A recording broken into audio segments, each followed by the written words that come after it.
بسم الله الرحمن الرحيم.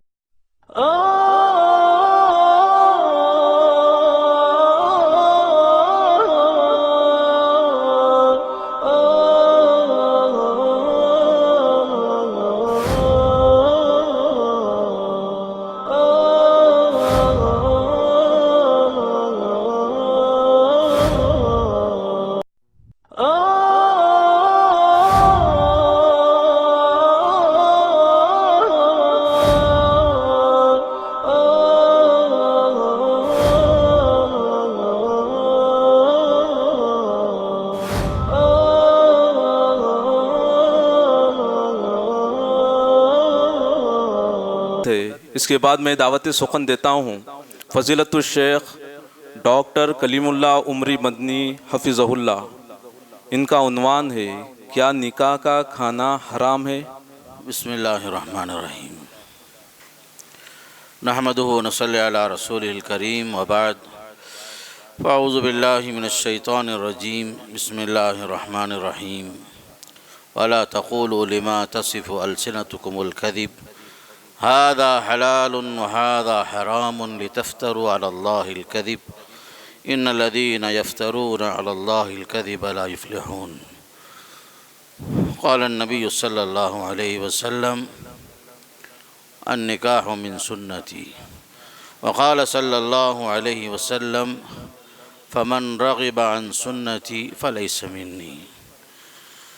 محترم صدر جلسہ، علماء کرام، میرے بھائیوں اور بہنوں، السلام علیکم ورحمۃ اللہ وبرکاتہ. اللہ کے فضل و کرم سے آج ہم لوگ نکاح مسنونہ اور ہمارا طرز عمل اس موضوع پر جلسہ عام میں جامع مسجد اہل حدیث فتح دروازہ حیدرآباد میں جمع ہیں. ایک نیک مقصد کے تحت اپنی تمام مصروفیات کو چھوڑ کر آپ تمام حضرات ہم سب جمع ہوئے ہیں. اللہ تعالی ہمیں سننے سے زیادہ عمل کی توفیق نصیب فرمائے. اس لیے کہ تقریریں بہت ہوتی ہیں، سیمینار بہت ہوتے ہیں، مقالے بہت لکھے جاتے ہیں، لیکن مجھ میں اور آپ میں جو کمی ہے وہ عمل کے میدان میں ہم لوگ ذرا پیچھے بہت ہیں. بہرحال ایک موضوع ہے، اس موضوع کے تحت کوئی تفصیلی بات آپ کے سامنے رکھنا نہیں ہے، تقریباً ساری باتیں آ چکی ہیں. تو مجھے جو عنوان دیا گیا ہے کہ خاص کر کیا نکاح کا کھانا حرام ہے، میں آپ کو سب سے پہلے سورہ نحل کی جو آیت آپ کے سامنے پڑھا تھا اس کا ترجمہ سنا دیتا ہوں. فرمایا اللہ تعالیٰ وَلَا تَقُولُوا لِمَا تَصِفُ أَلْسِنَتُكُمُ الْكَذِبَ هَذَا حَلَالٌ وَهَذَا حَرَامٌ لِتَفْتَرُوا عَلَى اللَّهِ الْكَذِبَ. جو جھوٹ تمہاری زبانوں پر آ جائے اس کی بنا پر یوں نہ کہا کرو یہ چیز حلال ہے یہ چیز حرام ہے، کہ تم اللہ پر جھوٹ افترا کرنے لگو، جھوٹ باندھنے لگو. جو لوگ اللہ پر جھوٹ افترا کرتے ہیں، گھڑتے ہیں، وہ کبھی کامیاب نہیں ہوں گے. اور حدیث میں جیسے آیا ہے آپ صلی اللہ علیہ وسلم فرمایا نکاح من سنتی، نکاح میری سنت ہے. اور آپ نے یہ بھی بتایا اور حدیثوں میں فمن رغب عن سنتی فلیس منی، جو میری سنت سے اعراض کر لے وہ مجھ سے نہیں ہے، میری جماعت سے نہیں ہے. بھائیو آپ کو معلوم ہے نکاح ایک سنت ہے، انبیاء کی سنت ہے. انبیاء علیہ السلام سارے کے سارے رشتے نکاح سے منسلک تھے، بال بچے تھے، ان کے خاندان تھے. اور یہ نکاح جو ہے سنت کے علاوہ بھی اگر آپ دیکھیں گے تو عبادت بھی ہے، ضرورت بھی ہے. انسان کے لیے سکون کی ضرورت ہے، جو قرآن خود بتاتا ہے کہ نکاح کا مقصد خود یہ کہ لِتَسْكُنُوا إِلَيْهَا، تاکہ تم اسے سکون حاصل کر لو. جب یہ عبادت ہے، نبیوں کی سنت ہے، اور ہر انسان کی حاجت بھی ہے، مرد کی بھی ہے، عورت کی بھی ہے، بلکہ ہمارا ایمان جو ہے نصف رہتا ہے نکاح تک. نکاح کے بعد ہمارا ایمان کامل ہوتا ہے، پورا ہوتا ہے۔ تو خاص کر کے جب یہ معاملہ ہے تو ہم لوگوں نے معاشرے میں نکاح کو ایک بزنس بنا لیا، خاص کر تجارت بنا لیا۔ اس رشتے نکاح کو ہم لوگ جو ہیں اپنا فائدہ کیا ہو سکتا ہے، خاص کر ہمارے نوجوانوں میں، مادہ پرست لوگوں میں یہ چیز عام ہوتے جا رہی ہے۔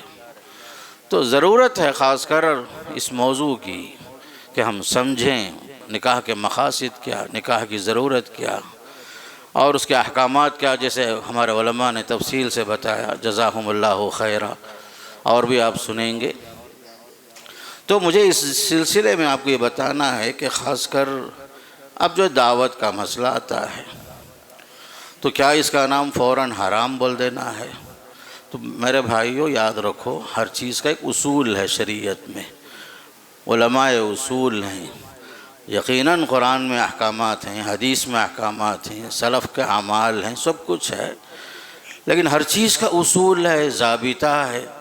معلوم ہے ظہر کی نماز آپ 4 رکعت امام کے پیچھے جو پڑھتے ہیں فرض ہے، اس سے پہلے اور بعد میں جو پڑھتے ہیں سنت مؤکدہ ہے، پھر نفل پڑھتے جاتے ہیں آپ، صلاۃ النہار مثنی مثنی، صلاۃ اللیل مثنی مثنی، یہ سب تطوعات ہیں، نفل ہیں، عبادات کے اندر درجے ہیں، فرض ہے، سنت ہے، نفل ہے۔ اسی طرح ایک اصول ہے عبادات کے اندر، الاصل فی العبادات المنع، عبادات کے اندر کوئی منمانی نہیں کر سکتا، ممانعت ہے، آپ خود سے نہ گھٹا سکتے ہیں نہ بڑھا سکتے ہیں، آپ کو اختیار ہے نہیں کہ بھئی فرصت ہے چلو فجر کی نماز 2 رکعت کیوں 3 رکعت پڑھ لیں گے، مغرب میں فرصت کم ہے 3 کے بجائے 2 پڑھ لیں گے، یہ تو نہیں ہے اختیار آپ کو، اس لیے کہ شریعت نے پہلے سے واضح کر دیا، اس کے اندر افراط و تفریط، حذف و اضافہ، کمی بیشی آپ نہیں کر سکتے، یہ عبادات ہیں۔ دوسرا اصول ہے معاملات، الاصل فی المعاملات الاباحہ، یہ اصول ہے کہ معاملات کے اندر ہر چیز اصل میں مباح ہے، الا ہے کہ اس مباح کے اندر بھی شریعت دیکھتی ہے کہ آپ مباح کو کس درجے میں رکھ رہے ہیں، مباح کو جائز درجے میں رکھتے ہیں یا واجب کے درجے میں رکھتے ہیں، شریعت اس کے بعد احکامات دیتی ہے، ورنہ اصلاً معاملات جو ہیں اس کا اصول اور اصل الاصول الاباحہ ہے۔ تو قرآن کی جو آیت آپ کے سامنے پڑھی گئی کہ حلال یا حرام بولنے کا اختیار نہ کسی نبی کو ہے، نہ کسی اور فرشتے کو ہے، نہ اس نبی کے وارثوں کو ہے، تحلیل اور تحریم کا حق صرف اللہ کے لیے۔ سورہ تحریم کا واقعہ مشہور ہے، آپ لوگ سنے بھی ہیں بار بار، مجھے دہرانے کے لیے ٹائم نہیں ہے۔ آیت نازل ہو گئی، یا ایھا النبی لم تحرم ما احل اللہ لک، چاہے وہ شہد کا معاملہ ہی کیوں نہ ہو، آپ نے کیسے کہہ دیا کہ میں اپنے اوپر اس چیز کو حرام کر رہا ہوں؟ قرآن صاف صاف کہہ رہا ہے تبتغی مرضات ازواجک، کیا بیویوں کو خوش کرنا چاہتے ہو؟ تبتغی مرضات ازواجک، اللہ اکبر، تحلیل اور تحریم۔ اب یہ جو آیت جو میں پڑھا میں سورہ نحل، اس سے پہلے کی آیت میں حرام کردہ چیزوں کی تفصیلات، المیتہ، الدم، الخنزیر، یہ سب حرام بولنے کے بعد اس کے بعد کی یہ آیت ہے، خاص کر کے حلت اور حرمت کا اختیار سنبھالنا بھی، یہ بھی شرک کے قبیل سے ہے۔ میں خود سے جو ہے میں کسی چیز کو حرام نہیں بول سکتا بلا دلیل، جب تک کہ اللہ کی طرف سے نص قطعی نہ مل جائے مجھے، یا رسول اللہ صلی اللہ علیہ وسلم کی طرف سے قطعی الدلالہ کوئی دلیل نہ مل جائے مجھے، نص قطعی کے بغیر ہم اختیارات اپنے ہاتھ میں نہیں لے سکتے، شریعت کا معاملہ ہے۔ تو یاد رکھیے کہ حق ضیافت جو ہے، ایک آدمی نکاح کے بعد لڑکی کا والد خوشی سے کھلا رہا ہے، پلا رہا ہے اپنی حیثیت کے مطابق، اصلاً مباح ہے، اسے ہم سنت کا نام بھی نہیں دے رہے ہیں، مباح ہے، جائز ہے، اور اس کے اوپر کوئی بوجھ نہیں ہے، نہ میں نے اسے زبردستی کیا ہے اس سے کھلانے پر خوشی سے کھلا رہا ہے۔ بعض مرتبہ مہمان باہر سے آتے ہیں، خاص کر لڑکے والے سمجھیے، حیدرآباد کے بجائے کرنول سے آ گئے، مدراس سے آ گئے، ان کو کھلانا پلانا، اور صاحب حیثیت ہے لڑکی والا، وہ اپنے مہمان نوازی کا حق ادا کر رہا ہے۔ یہ اپنی جگہ میں مباح ہے، اپنی جگہ میں جائز چیز ہے۔ دوسری صورت یہ ہوتی ہے کہ میں یہ کہہ رہا ہوں میں اپنے لڑکے کا نکاح میں آپ کے ہاں کروں گا، 400 آدمی لے کر آؤں گا، باقاعدہ آپ کو کھلانا پڑے گا، ہمارے اور بھی احباب ہیں، بڑھ بھی سکتے گھٹ بھی سکتے، میں آپ کو پریشر دے رہا ہوں، دباؤ دے رہا ہوں، مجبور کر رہا ہوں، بلکہ آپ چونکہ لڑکی والے ہیں آپ کی مجبوری کا غلط فائدہ اٹھا رہا ہوں میں، یہ حرام ہے۔ اس وقت میں جو ہے مجبور کر رہا ہوں آپ کو، آپ مجبوراً کیا کر رہے ہیں، چلو بھائی بچی کا نکاح ہو جائے کیسی بھی طرح، اس لیے کہ آج کے معاشرے میں لڑکی کا نکاح سب سے مشکل ہو گیا، زنا آسان ہو گیا، نکاح مشکل ہو گیا۔ میرے دوست معاف کرنا، میں بول رہا ہوں چونکہ میں دیکھتا ہوں، ساری چیزیں میرے علم میں ہیں، مختلف جگہ کے حالات سے میں واقف ہوں۔ ہم نے نکاح مسنون کو مشکل بنایا، نتیجے میں زنا کاری آسان، اور زنا کرنے والا معیوب بھی نہیں ہے۔ آج کے زمانے میں 2 شادی اگر کوئی کر لے، 3 شادی کر لے، لوگ اسے عیب کی نظروں سے دیکھتے ہیں، نعوذ باللہ۔ یہ کیسا زمانہ ہے ہم لوگ جس میں رہتے ہیں؟ ایک بیچارہ اپنی حیثیت اور ضرورت کے مطابق شادی بھی کر لے 1 سے زائد، اسے لوگ معیوب سمجھتے ہیں، لیکن غلط راستے پہ جا رہا ہے اس پر سب خاموش۔ خاص کر یہ حالات ہیں ہمارے پاس۔ تو اس لیے میرے دوستو یہ چیز یاد رکھو، فرق کرو۔ ایک ہے خوشی سے کھلانا، حیثیت کے مطابق کھلانا، چاہے وہ دال چاول ہی کھلائے اپنی حیثیت کے مطابق، کوئی اسے مجبور نہیں کر رہا ہے۔ یہ جو ہے حق ضیافت بھی ہے، ہمارے علماء نے فتووں میں لکھا ہے، حق ضیافت بھی ہے، مباح بھی ہے، مسلمان کا حق بھی ہے۔ حق المسلم علی المسلم 6 کے تحت، یا حق المسلم علی المسلم 5 کے تحت حقوق میں سے ہے۔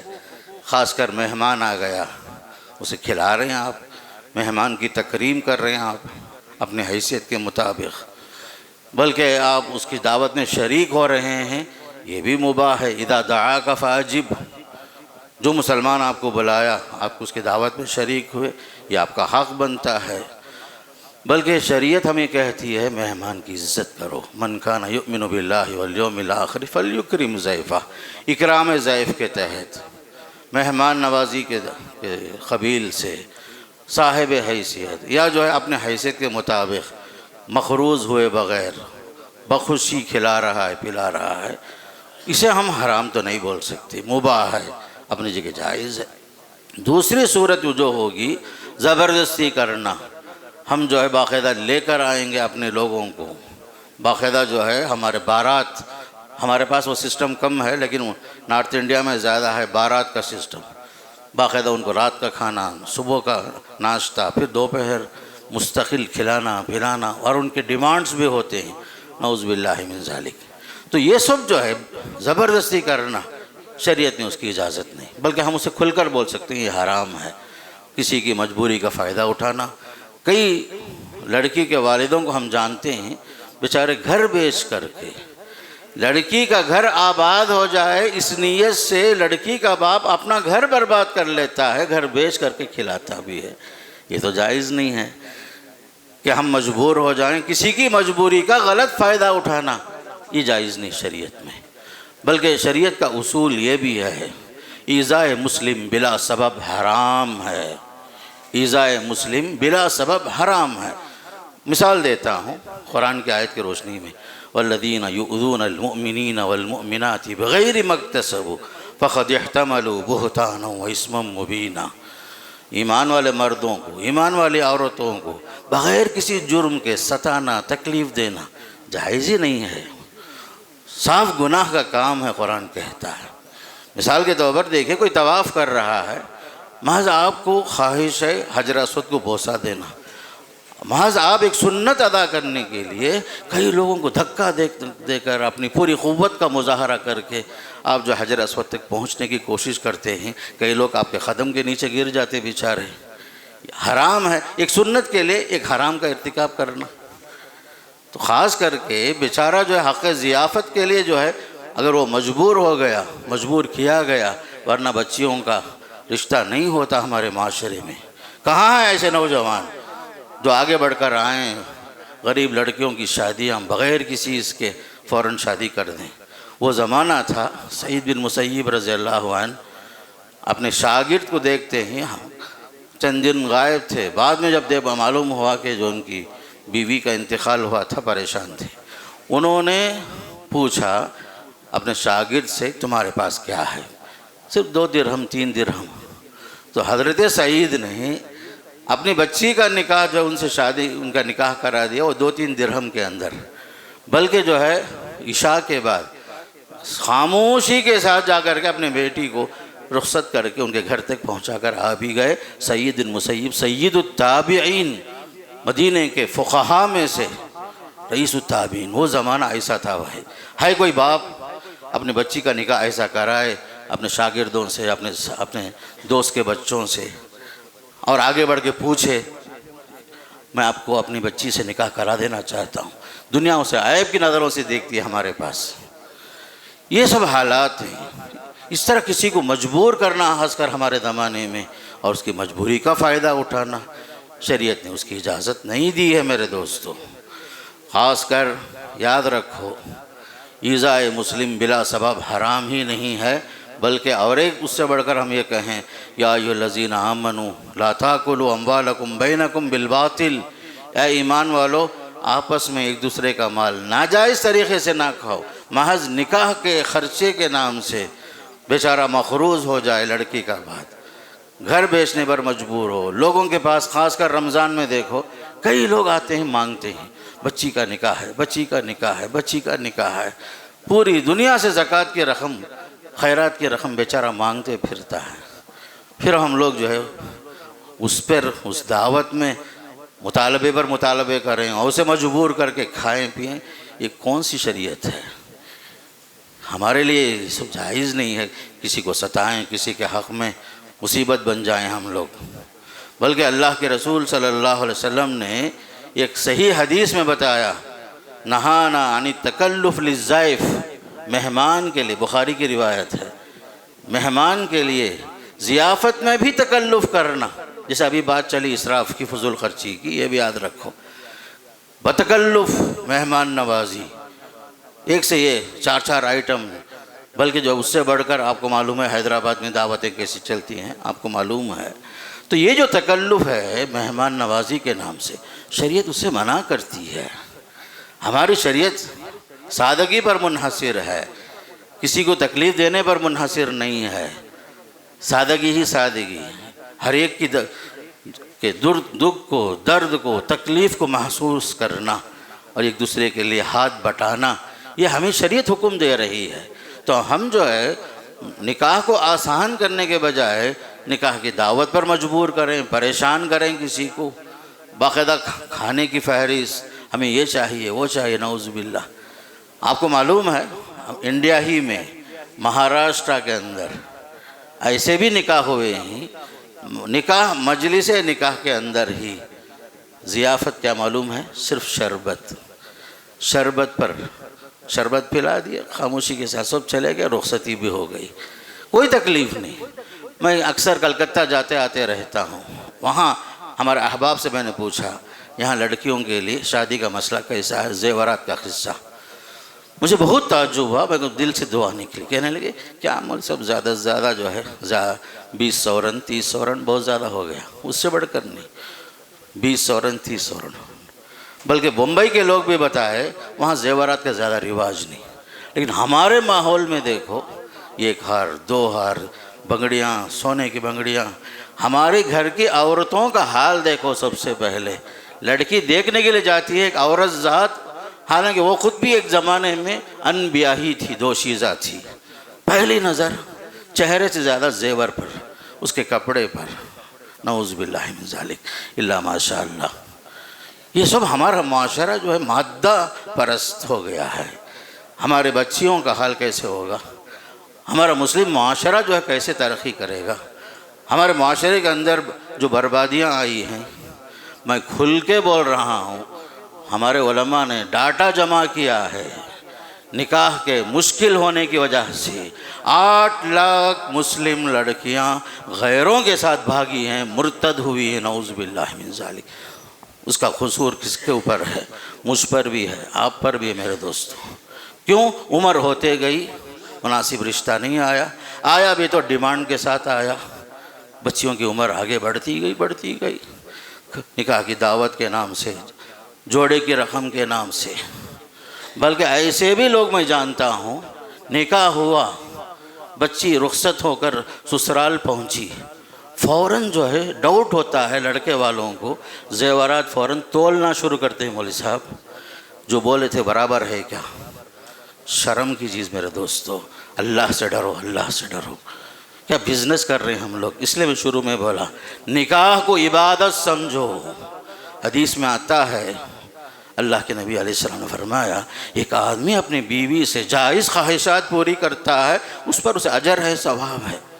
صحابہ کو تعجب ہو، یا رسول اللہ اس میں کیا ثواب ہے؟ خواہش پوری کر رہا ہے وہ. آپ نے پوچھا دوسرا سوال، بتاؤ ذرا غلط طریقے سے خواہش پوری کرتا تو گنہگار ہوتا ہے نہیں ہوتا؟ تب بولے صحابہ ہاں یا رسول اللہ، ضرورت ہے، عبادت ہے، سنت ہے. ہر انسان ناقص ہے اس کے بغیر، ایک عورت کے بغیر میرے دوستوں. اس لیے میرے دوستوں معاشرے کے اندر اصلاح کے جتنے کام ہیں اس میں اہم کام معاشرے کے اندر مسلم پرسنل لا میں بھی ایک موضوع چل رہا ہے، جگہ جگہ کوششیں ہو رہی ہیں. باقاعدہ یہ علماء کے درمیان، سارے مکاتب فکر کے علماء کے درمیان یہ بات میٹنگ میں طے ہوئی، ہم ایسا نکاح نہیں پڑھائیں گے بطور قاضی جا کر جہاں بینڈ باجا ہو، شریعت کے خلاف ہو، رسم و رواج ہو، جہیز کی لعنت ہو. ایسے نکاح میں ہم شریک نہیں ہوں گے، نہ نکاح پڑھائیں گے. تو معاشرے کے اندر بیداری کی ضرورت ہے. مسئلہ صرف کھانے کا نہیں ہے میرے دوست، زیورات، جہیز، کپڑے، کیا 100 جوڑے بھائی، نعوذ باللہ. لڑکیوں کے جو ہمارے گھروں کا جو حال ہے آپ کے ہم نہیں معلوم ہے، 100 جوڑے، کب پہننا 100 کپڑے، بے حساب کپڑے. اور وہ بھی ایک مرد کو مخروض کرنے میں، چونکہ میری بہنیں بھی یہاں موجود ہیں اس لیے کہہ رہا ہوں، ایک مرد کو تباہ کرنے میں عورت کا بھی ہاتھ بہت زیادہ ہے. اس میں ناشکری، فضول خرچی مرد نہیں کرتا میرے بھائی، عورت مجبور کرتی ہے بعض جگہ میں. اس لیے جو ہے نکاح مشکل ہوتے جاتا ہے، اور جو ہے دعوت کے نام سے مختلف پریشانیاں آتی جاتی ہیں. تو یاد رکھو، بہرحال مختصر بات یہ ہے، اعظم النکاح برکہ ایسرہ مونہ. جہاں نکاح کی دعوت کے بغیر ولیمے پر چل رہا ہے معاملہ، یہ سب سے اچھا ہے. مطلوب یہی ہے، صرف لڑکا جو ہے اپنی حیثیت کے مطابق. میں اور ایک اہم بات بتا کر کے بات ختم کرتا ہوں. ولیمے میں بھی گوشت ہونا کوئی ضروری نہیں. اللہ کے رسول کے بعد شادیاں ہوئی، ستو پر ہوئی، جو پر ہوئی، کھجور پر ہوئی، منقے پر ہوئے. بعض شادیوں میں حضرت زینب رضی اللہ عنہ کی شادی میں روٹی اور گوشت کا انتظام ہوا تھا. ایک اور ایک اہم مسئلہ بتاتا ہوں. لوگ جو ہیں اکثر سوال کرتے، کیا ایک ہی دن میں جائز کیا نکاح اور ولیمہ؟ رکاوٹ کیا ہے؟ ولیمے کے لیے خلوت صحیحہ شرط نہیں ہے. ہم لوگ فتوے میں کھل کر لکھتے ہیں، ولیمے کے لیے خلوت صحیحہ شرط نہیں ہے. اسی دن نکاح کرو، دوسرے دن کرو، تیسرے دن کرو، کبھی بھی کرو، یہ ذمہ آپ کا ہے اپنی حیثیت کے مطابق.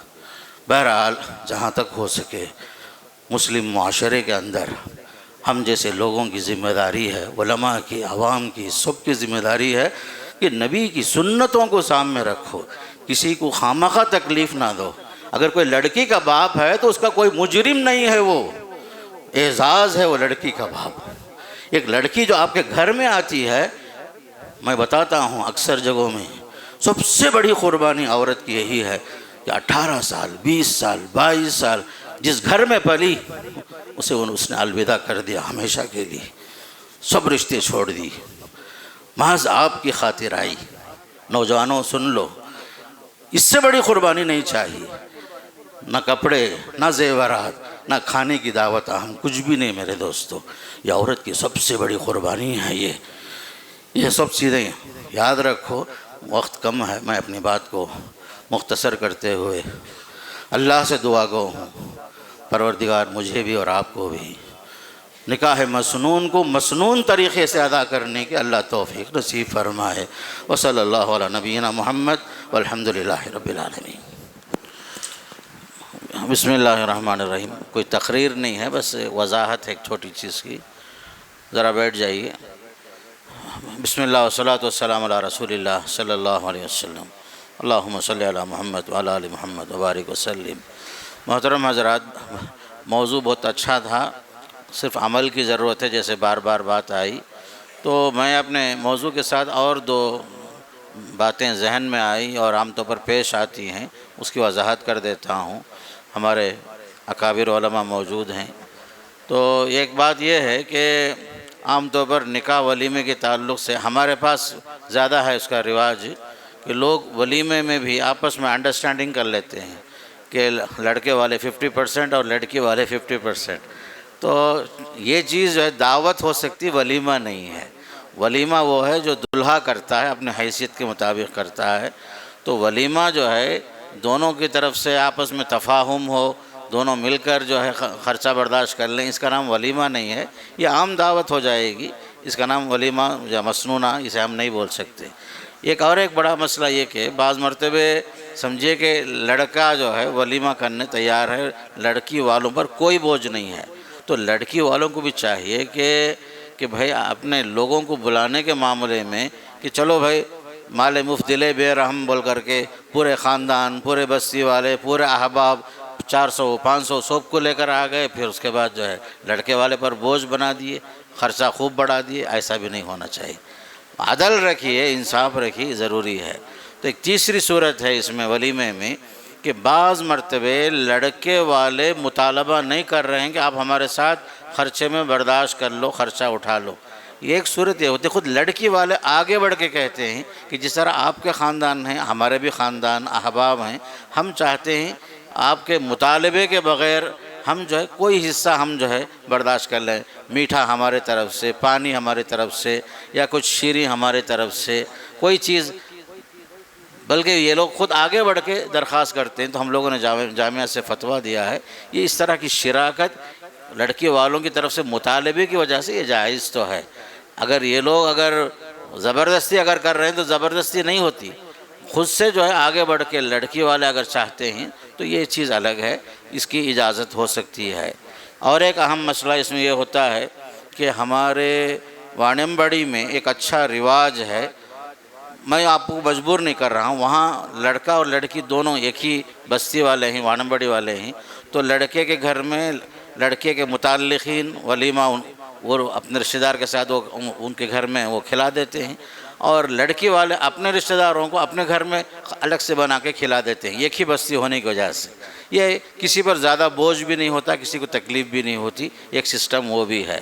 اور چوتھی صورت اور ایک یہ ہے کہ ہمارے نکاحوں میں بچے اور بچیاں آج کے زمانے کے جو ہیں تعلیم یافتہ ہیں، وہ زمانہ الگ تھا، آج کا زمانہ الگ ہے، آپ کو معلوم ہے، مخلوط تعلیم وغیرہ ایسے مسائل آ گئے کہ لڑکے لڑکیوں کو وہ زمانے میں بڑے لوگ جو رشتہ طے کر دیتے تھے تو مسئلہ ختم تھا، آج ویسا نہیں ہے، زمانہ آگے بڑھ رہا ہے۔ ذرا ماں باپ کو بھی چاہیے کہ بچوں کی رضامندی کا خیال رکھیں، ایسا نہیں کہ ہم بول دیے آخری بات۔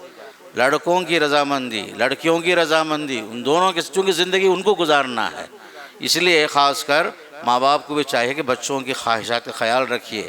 کیوں یہ بات بول رہا ہوں؟ کئی رشتے ہو کر چند مہینوں کے اندر ہی وہ رشتے ٹوٹ بھی جاتے ہیں۔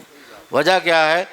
دونوں آپس میں ایک دوسرے کو پسند نہیں کر رہے، بڑوں کی وجہ سے زبردستی ہوئی، شادی ہو گئی، لیکن اس کے بعد رشتہ ٹوٹ بھی گیا، لڑکی بولے بغیر بھاگ بھی گئی اپنے فلاں کے ساتھ، نعوذ باللہ من ذالک، ایسا بھی ہوا۔ اور اس میں ایک چیز یاد رکھیے کہ عام طور پر ہمارے ہاں ایک رواج ہے کہ لڑکی سے کب پوچھتے ہی معلوم ہے کہ آپ کی شادی فلاں سے ہو رہی، فلاں سے ہو رہی، کیا آپ کو پسند ہے؟ یہ آخری وقت میں پوچھنے کی چیز نہیں ہے، جس وقت رشتہ طے ہو رہا ہے اس وقت ہی لڑکی سے ہو یا لڑکے سے دونوں سے رضامندی لے لینا۔ عام طور پر کیا کرتے ہیں لوگ، آخری وقت میں جا کر کے لڑکی سے گویا کہ رضامندی لے کر اجازت لیتے ہیں۔ یہ سسٹم نہیں ہونا چاہیے، جب سے بات چل رہی ہے تبھی ان دونوں کے علم میں آ جائے تاکہ یہ رشتہ جو ہے ہمیشہ باقی رہے۔ اور ہمارے گھروں میں ایک چیز یہ بھی چلتی ہے کہ عورتیں جب بات کرتی ہیں، عمر ہو گئی، کاما کرنے ہوتا نہیں ہے، ایسا بولے تو فوراً عورتیں فری میں مشورہ دیتی، بہو لے کر آ جاؤ، بہو لے کر آ جاؤ، گویا کہ دوسرے الفاظ میں نوکرانی لے کر آ جاؤ۔ نعوذ باللہ من ذالک۔ بہو کو بہو کا درجہ دیجیے، بہو جو ہے وہ بھی بیٹی ہے۔ معاشرے میں جس مولانا بتائے ظلم بہت ہوتا ہے، خاص کر عورت پر ظلم کر رہی ہے۔ ساس گویا کہ اپنے آپ کو وزیر داخلہ، وزیر خارجہ سمجھ کر وہ ماں کے گھر بھی جانا ہو، ساس سے اجازت، سسر سے اجازت، نعوذ باللہ من ذالک۔ جس سے شادی ہوئی اس سے اجازت لے لو، کافی ہے بھائی۔ حد سے زیادہ ظلم خاص کر بہو پر جو ہوتا ہے اچھا نہیں میرے بھائی۔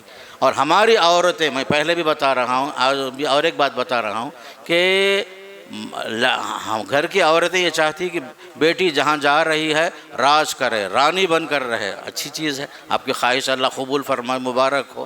آپ کے گھر میں جب بہو آئی اسے وہ درجہ آپ دینے تیار نہیں۔ جب آپ کا بچہ اپنی آئی ہوئی دلہن کے ساتھ محبت سے پیش آ رہا ہے تو فوراً ہمارے گھر کی عورتیں کیا بولتی، جورو کا غلام بن گیا انہیں، لوٹا بن گیا انہیں، نعوذ باللہ من ذالک۔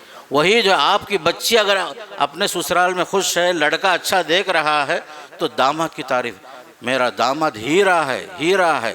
وہی تمہارا بچہ اپنی بیوی کو دیکھ رہا ہے تو فوراً اس دوسرے الفاظ میں یاد کرتے ہیں۔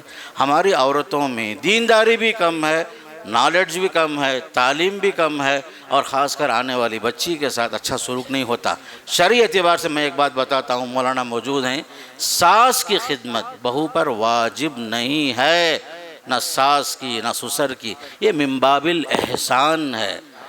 شوہر کی اطاعت کرے گی، شوہر کی خدمت کرتی ہے، ہاں شوہر کا ہاتھ بٹا رہی ہے ساس سسر کی خدمت کرتے ہوئے عورت۔ میں مت کرو یہ نہیں بول رہا ہوں، شرعی اعتبار سے نقطہ بتا رہا ہوں۔ اگر یہ کوئی بہو اگر یہ کہتی ہے مجھ پر شرعاً واجب نہیں ہے حق بجانب عورت، لیکن ہمارا معاشرہ جائنٹ فیملی کا ہے، مشترکہ خاندان نظام ہے، ہمارے گھروں میں سب سسٹم چل رہا ہے، تو عورت کر رہی ہے تو احسان مانیے، آپ احسان مانیے۔ آپ کے گھر میں کچھ احباب آ گئے، آپ اگر بول رہے ہیں کہ میرے احباب آئیں چائے بنا کے دو، اگر عورت کہے کہ میرا ذمہ نہیں ہے، حق بجانب ہے، آپ اپنے احباب آئیں باہر سے لا کر چائے پلائیے۔ آپ عورت کو آپ خادمہ مت سمجھیے، بیوی کو، وہ جو ہے آپ کی ذمہ داری، آپ کے بستر، آپ کے خواہشات، وہ بلکہ آپ کے لیے لباس بن رہی ہے۔ اور ایک چیز یاد آئی آخر میں کہ خصوصاً انتخاب کا معیار دین پر رکھیے۔ بس عام طور پر شادی کے بعد جو مسائل جھگڑے جو بھی آئے ہیں، جیسے مولانا بتائے خلا وغیرہ کی نوبت جو آ رہی ہے، وجہ کیا ہے؟ دینداری معیار نہیں ہے۔ فاظفر بذات الدین تربت یداک، عورت کا بھی انتخاب دینداری پر ہو، لڑکے کا بھی انتخاب دینداری پر ہو۔ حدیث میں آتا ہے اذا اتاکم من ترضون دینہ وخلقہ فزوجوہ، معیار جو دینداری کو رکھو، جس کے اخلاق اچھے، جس کا دین اچھا، جس کا پیغام آیا اسے قبول کرو۔ عام طور پر نوجوانوں کو آج میں دیکھ رہا ہوں 12 بجے 1 بجے 2 بجے تک باہر جو ہے وقت گزار رہے ہیں، یہ اچھی علامت تھی میرے دوستو۔ آپ اپنے گھروں میں 10 بجے کے بعد باہر مت جائیے، یہ سب عادات سب کو اپنے اصلاح کرنے کی ضرورت ہے، اور گھر کے بڑوں کی ذمہ داری ہے۔ اس لیے خاص کر ہمارا خاندان، ہر آدمی چاہتا ہے خوشگوار خاندان ہو، خاندانی نظام صحیح ہو، تب ہمارا سکون بھی صحیح ہوگا، ہم لوگ بھی صحیح راستے پہ چلیں گے۔ میں اللہ سے دعا کرتا ہوں اللہ مجھے بھی اور آپ کو بھی بولنے سے زیادہ سننے اور سننے کے ساتھ عمل کی توفیق نصیب فرمائے۔